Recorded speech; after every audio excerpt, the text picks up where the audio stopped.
একদিন টিয়া যেসব স্লাইমগুলি এনেছিল সেগুলি বংশবৃদ্ধি করে বিভিন্ন রঙের স্লাইমে রূপান্তরিত হয়ে গেছে। তারা সম্পূর্ণ নিরাপদ, তবে একদিন একটি স্লাইম এক ব্যারেল ওয়াইনকেই খেয়ে ফেলে।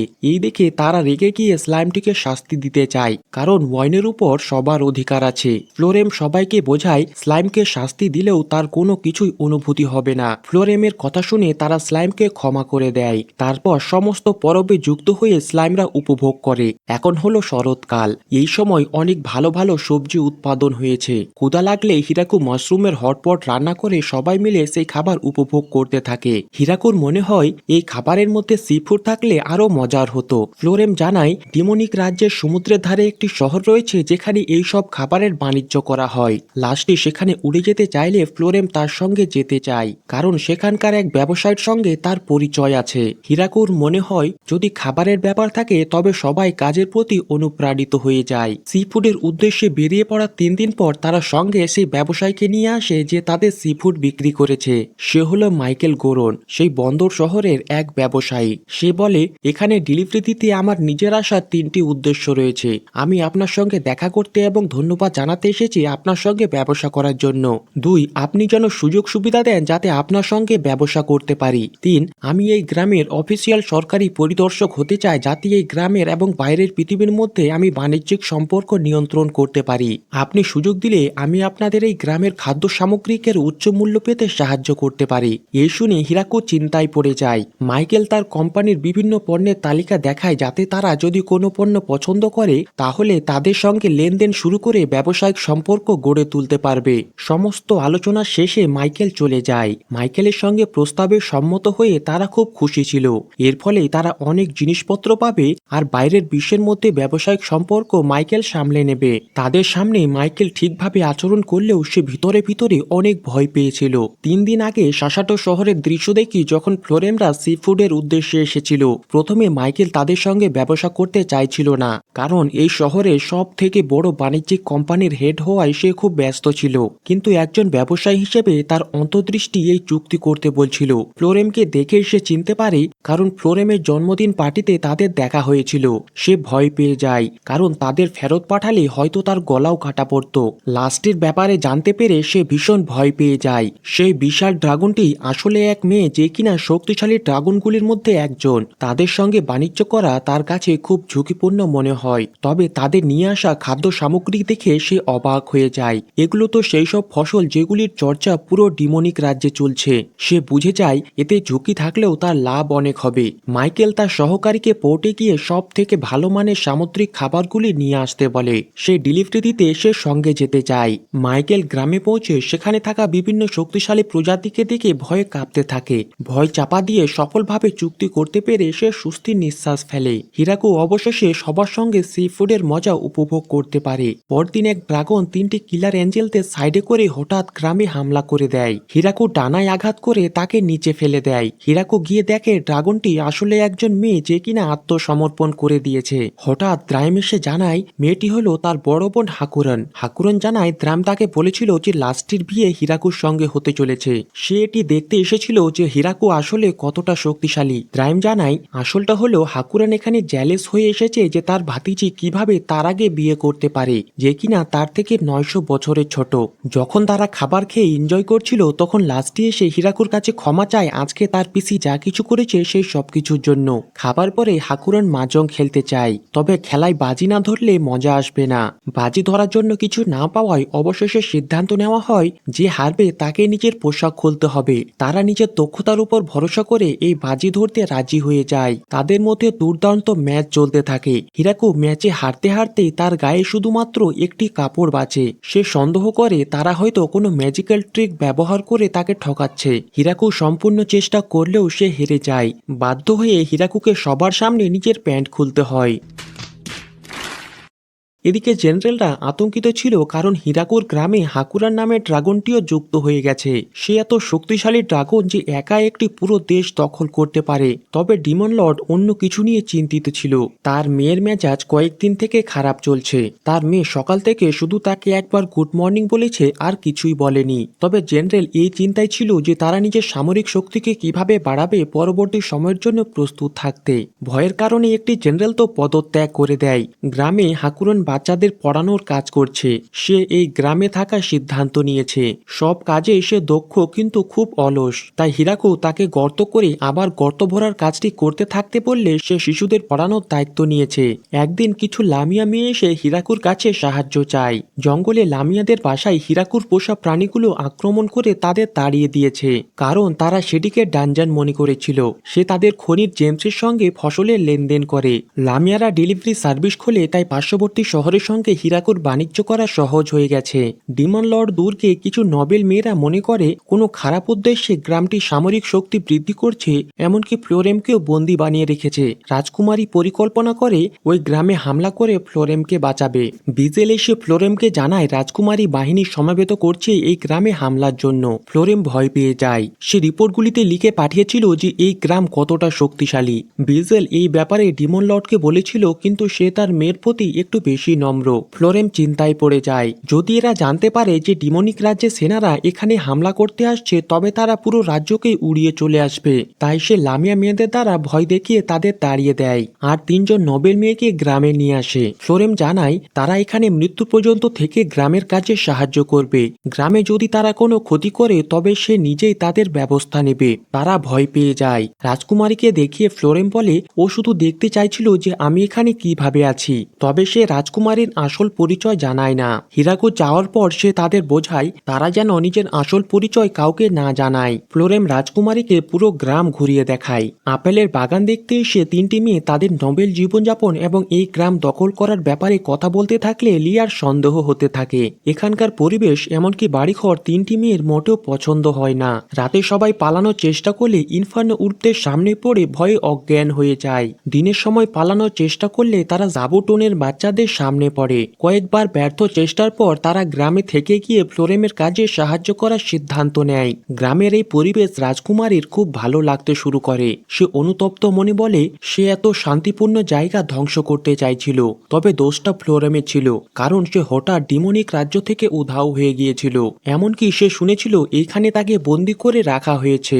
তার ছোটবেলার বন্ধুকে হারানোর কথা ভেবে সে ভয় পেয়ে গিয়েছিল। ফ্লোরেম তাকে ভয় পাওয়ানোর জন্য ক্ষমা চায়। হিরাকু দেখে যে 3টি মেয়ে গ্রামীণ জীবনকে আপন করে নিয়েছে। পরদিন রাজকুমারী ফার্মের কাজে সাহায্য করতে চায়। সে গ্রামের কাজ মনোযোগ দিয়ে শিখে নিয়ে সবার সঙ্গে গ্রামের বিভিন্ন কাজে সাহায্য করে। দুপুরে একসঙ্গে বিশ্রাম নেয়। রাজকুমারীর ফিরে যাওয়ার সময় চলে আসে। এত সুন্দর একটি সময় উপহার দেওয়ার জন্য সে সবাইকে আন্তরিকভাবে কৃতজ্ঞতা প্রকাশ করে। বাচ্চারা দুঃখিত হয়ে পড়লে সে তাদের প্রতিশ্রুতি দেয় যে সে আবারও ঘুরতে আসবে। সেনা তাকে কিছু কেক উপহার দেয়, যেটি তাদের একসঙ্গে কাটা গম থেকে তৈরি করা হয়েছিল।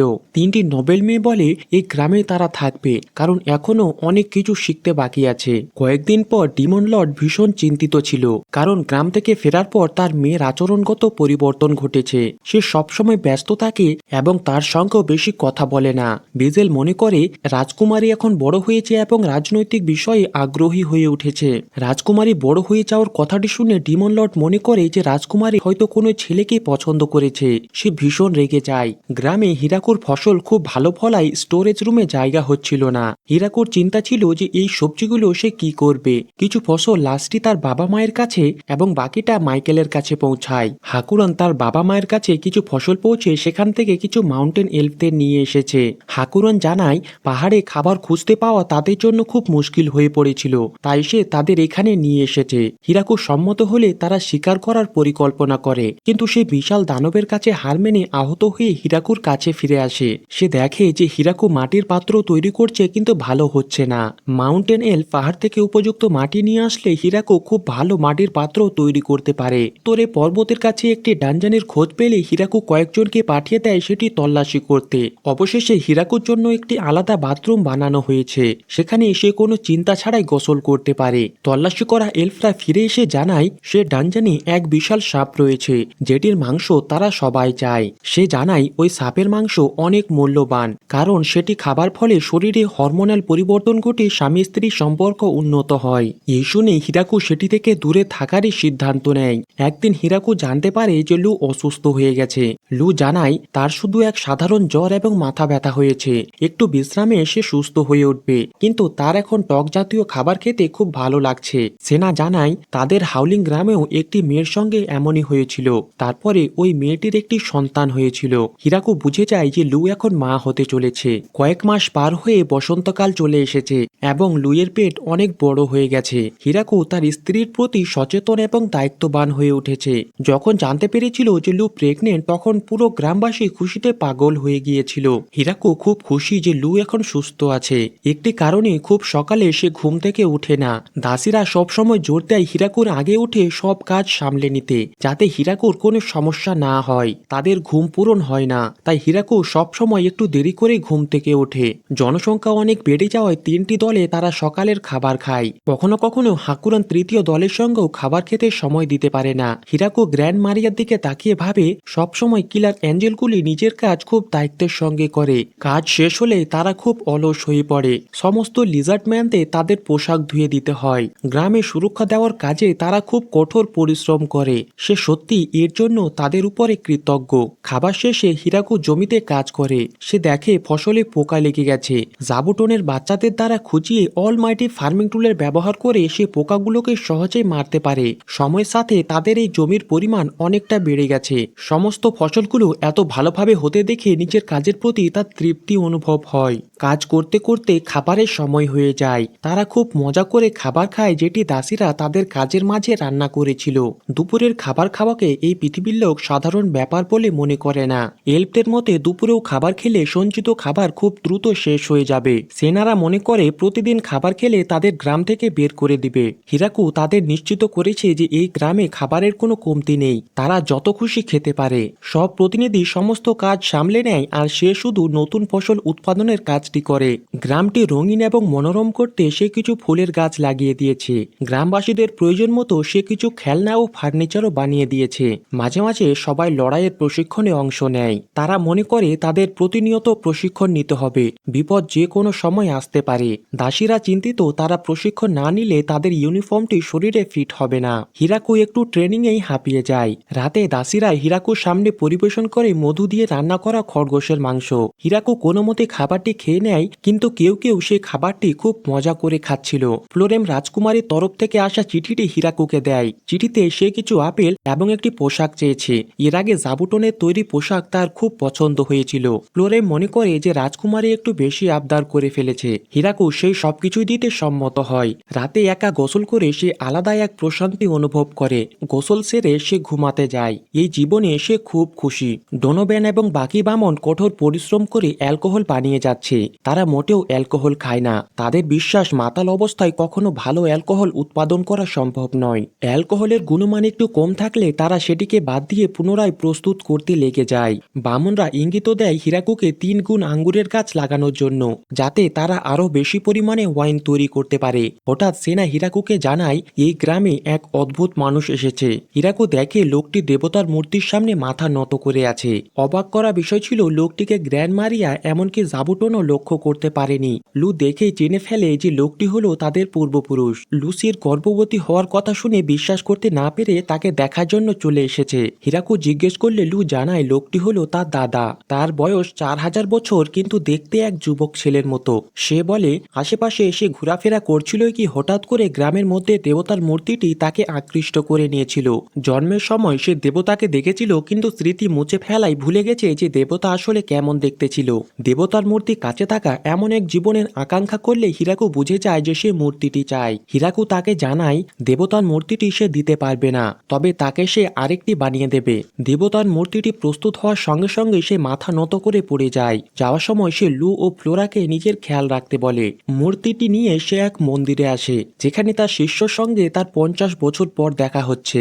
মন্দিরের আগের মূর্তিটি সরিয়ে হিরাকু তৈরি মূর্তিটি সেখানে রেখে দেয়। পুরোহিত সেই মূর্তিটির প্রশংসা করে, এমনকি সেখানে ওই ব্যক্তির নাম লিখতে চায় যে এটিকে বানিয়েছে, যাতে লোকটি যথাযথ এর প্রশংসা পেতে পারে। সে এই প্রস্তাবে আপত্তি জানায়। আমরা দেখি গ্রামে লুসি দাদা তাকে একটি পুরস্কার স্বরূপ পিয়ানো পাঠিয়েছে, যেটি হিরাকু ডাইনিং হলে রেখে দিলে 3টি নবেল মেয়ে এসে বাজাতে চায়। তারা ভীষণ ভয় পেয়ে যায়, কারণ এত মূল্যবান পিয়ানো ভেঙে গেলে তাদের শেষ করে দেওয়া হবে। তারা 3 জন হিরাকুর কাছে আরেকটি পিয়ানোর আবদার করলে মাইকেলকে বলে হিরাকু আরেকটি পিয়ানোর ব্যবস্থা করে। সারাদিন ধরে গ্রামে সবাই একের পর এক পিয়ানোটি বাজাতে থাকে, ফলে রাতের সময় হিরাকু ঠিকমতো ঘুমাতে পারে না। গ্রীষ্মের তাপ দিন বা দিন বেড়েই চলেছে আর সবজিগুলো উজ্জ্বল রঙে ঝলমল করছে। হিরাকু সবাইকে কাজ ছেড়ে দুপুরের খাবার খেতে বলে। লু এসে খাবার খাওয়ার জন্য ডাক দিলে হিরাকু খাবার খেতে বসে। লু হিরাকুকে এত বেশি কাজ করতে নিষেধ করে, না হলে খুব শীঘ্রই তার শরীর ভেঙে পড়বে। হিরাকু নিজের স্বাস্থ্যের থেকে লুয়ের স্বাস্থ্য ভালো রাখার প্রতি বেশি গুরুত্ব দেয়। গ্রামের সবাই লুয়ের খুব ভালোভাবে খেয়াল রাখে। সবাই কৌতূহলী ছিল যে লুইয়ের কেমন অনুভূতি হচ্ছে। লু জানায় তার পেটে দুটি বাঁধাকপির মতো ভার অনুভব হচ্ছে। একটি জিনিস তাকে বিরক্ত করছে যে সে অ্যালকোহল খেতে পারছে না। সবার মন খারাপ হয়ে যায়। পরদিন সবাই হিরাকুকে গ্রামের সমস্ত অ্যালকোহল বিক্রি করতে বলে। লুইয়ের জন্য তারা অ্যালকোহল খাওয়া ছাড়তে চাইছে কিন্তু ছাড়তে পারছে না, তাই সবাই মিলে এই সিদ্ধান্তে এসেছে। হিরাকু বোঝায় অ্যালকোহল তৈরি করতে অনেক সময় লাগে। অ্যালকোহল যদি সে বিক্রি করে দেয় তবে তারা সবাই পস্তাবে। সমস্ত অ্যালকোহলকে সে সঞ্চিত করে রাখার সিদ্ধান্ত নেয়। সময়ের সাথে সাথে অ্যালকোহলের স্বাদ বৃদ্ধি পেতে থাকে। সমস্ত বামন মন খারাপ করে বসে থাকে। তাদের চিন্তা গ্রামে কেউ অ্যালকোহল খাচ্ছে না। হিরাকুর বোঝানোর পর তারা শান্ত হয়। সূর্যের তাপ খুব বেশি থাকায় সব সময় ঘরের ভিতরে লুকে থাকতে হচ্ছে। হিরাকুর নজর যায় একটি ফুলের দিকে। লু জানায় এটি টিয়া এবং বাকি অ্যাঞ্জেলরা অনেক দূরে অবস্থিত একটি পর্বত থেকে নিয়ে এসেছে। এই ফুলটি ঠান্ডা বাতাস বের করে। ইয়া পাহাড় থেকে পাওয়া এক বিশেষ ঔষধি গাছ লুকে উপহার দেয়। সেনা একটি রত্ন উপহার দেয়। সমস্ত গ্রামবাসী একে একে লুকে বিভিন্ন উপহার দিয়ে যায়। সমস্ত উপহার পেয়ে সে খুব খুশি। হিরাকু দেখে ডনোভ্যান একটি হাতুড়ি দিয়ে গেছে এবং বলেছে যে এটি পরে কাজে লাগবে। লুয়ের লেবার পেন শুরু হয়ে যায়। প্রধান দাসীর নির্দেশে সমস্ত দাসী টাওয়েল এবং গরম পানি প্রস্তুত করতে ব্যস্ত হয়ে পড়ে। গ্রামবাসীরা পাশে থেকে লুকে সন্তান জন্ম দিতে সাহায্য করে আর হিরাকু প্যানিক হয়ে রুমে একা বসে থাকে। সে গাছের ভিতরে থাকা আশ্রয়স্থলে গিয়ে বসে যায়। তার লুকে নিয়ে চিন্তা করতে করতে সকাল হয়ে যায়। হিরাকু গিয়ে দেখে প্রধান দাসীর নির্দেশে ভালোভাবে লুয়ের বাচ্চা হয়ে গেছে। সে তার ছেলেকে কোলে নেয়। হিরাকু তার ছেলেকে দোয়া দেয় সে যেন বড় হয়ে শক্তিশালী হয়ে ওঠে। লু সহমত হয়ে বলে তারা একসঙ্গে নিজের সন্তানকে বড় করবে এবং শক্তিশালী করে তুলবে। ছেলের জন্ম হওয়া 1 সপ্তাহ পার হয়ে গেছে। তার ছেলের নাম রাখা হয়েছে আলফ্রেড। সে হাফ ভ্যাম্পায়ার, তবে দেখতে মানুষের মতোই। হিরাকু নিজের পুরনো দিনের কথা মনে করে। সমস্ত গ্রামবাসীরা মিলে কঠোর পরিশ্রম করে এই গ্রামটি নির্মাণ করেছে। গ্রামবাসীদের কৃতজ্ঞতা প্রকাশ করতে হিরাকু একটি নতুন ব্যবস্থা শুরু করে। সেটি হলো এই গ্রামে মুদ্রার প্রচলন। হিরাকু বলে যারা কঠোর পরিশ্রম করে গ্রামটি নির্মাণ করতে সাহায্য করেছে তাদের সবাইকে এই মুদ্রাগুলি দেবে। এতদিন ধরে সে নিজে সমস্ত কিছু নিয়ন্ত্রণে নিয়ে এসেছে, ফলে কারো কোনো কিছুর প্রয়োজন পড়লে তাকে এসে জিজ্ঞেস করত। গ্রামের জনসংখ্যা অনেক বৃদ্ধি পাওয়ায় তার একার পক্ষে সবকিছু সামলানো সম্ভব হচ্ছে না। সে এই মুদ্রার প্রচলন করছে যাতে নিজের অধীনে থাকা বিভিন্ন ফসলগুলিকে একে অপরের মধ্যে কেনাবেচা করতে পারে। গ্রামের অনেকেই মুদ্রার ব্যবহারে অভ্যস্ত না হওয়ায় হিরাকু প্রথমে এটিকে কয়েকদিনের জন্য চেষ্টা করতে বলে। প্রত্যেক গ্রামবাসীকে হিরাকু 3টি করে মুদ্রা দেয়। মুদ্রাগুলি সে নিজের হাতে তৈরি করেছে যাতে সেটির কেউ নকল করতে না পারে। মুদ্রার ব্যবহার করে সবাই বিভিন্ন জিনিস কিনে নেয়। একটি শিশু মুদ্রার পরিবর্তে হিরাকুর কাছে একটি বাচ্চার আবদার করলে লিয়া আশা ফিরে পায়। হিরাকু মানা করলে শিশুটি কান্না শুরু করে দেয়। তাদের সঙ্গে খেলা করে সে কোনো মতে তাকে শান্ত করে। রাতের সময় হিরাকু ছেলের জন্ম উদযাপন করতে একটি পার্টির আয়োজন করে। অনেকদিন পর ওয়াইন খেয়ে সবাই আনন্দে আত্মহারা হয়ে ওঠে। বামনরা এক বিশেষ ধরনের ওয়াইন নিয়ে আসে যেটি তারা বিশেষ করে আজকের দিনের জন্যই তৈরি করেছিল। সেই হাতুড়ির ব্যবহার করে হিরাকু এবং লু ব্যারেলের ঢাকনা ভেঙে দেয় আর সবাই সেই বিশেষ ওয়াইন উপভোগ করতে থাকে। লু এখনো ওয়াইন খেতে পারত না কারণ তার ছোট বাচ্চা রয়েছে। ডোনোভ্যান বিশেষ ওয়াইনটিকে সঞ্চিত করে রাখতে চায় যাতে পরে লু খেতে পারে। ডিমন লর্ডের জেনারেলরা এত সময়ে হিরাকুর সন্তান জন্মের খবর জেনে গেছে। সে গ্রামের সঙ্গে এখন কোনোভাবেই মোকাবিলা করা সম্ভব নয়। তাদের মধ্যকার সম্পর্ক উন্নত করতে এই রাজ্যের কোনো মেয়েকে ওই গ্রামে বিয়ে দেওয়ার ব্যাপারে পরিকল্পনা করে। সমস্ত প্রতিনিধি হিরাকুকে জানায় অনেকেই এই গ্রামে আসতে চায় যারা বিভিন্ন জঙ্গলে আশ্রয়ের খোঁজে ঘুরে বেড়াচ্ছে। এমনকি যুদ্ধের কারণেও অনেকেই আশ্রয়হীন হয়ে পড়েছে। তারা অনুমান করে যে 100-এরও বেশি লোক আছে যাদের কাছে কোনো আশ্রয় নেই। হিরাকু সিদ্ধান্ত নেয় এর জন্য আরেকটি গ্রাম নির্মাণ করবে। তারা আনন্দিত হয়ে জানায় যে এই কাজে তারা সবাই হিরাকুর সাহায্য করবে। এইভাবেই এই অসাধারণ অ্যানিমের প্রথম সিজন শেষ হয়ে যায়। এই সিজন 2 কবে আসবে তার কোনো অফিসিয়াল আপডেট আসেনি। ভালো লাগলে একটি লাইক দিবেন এবং কমেন্ট করে জানাবেন। দেখা হবে পরবর্তী ভিডিওতে।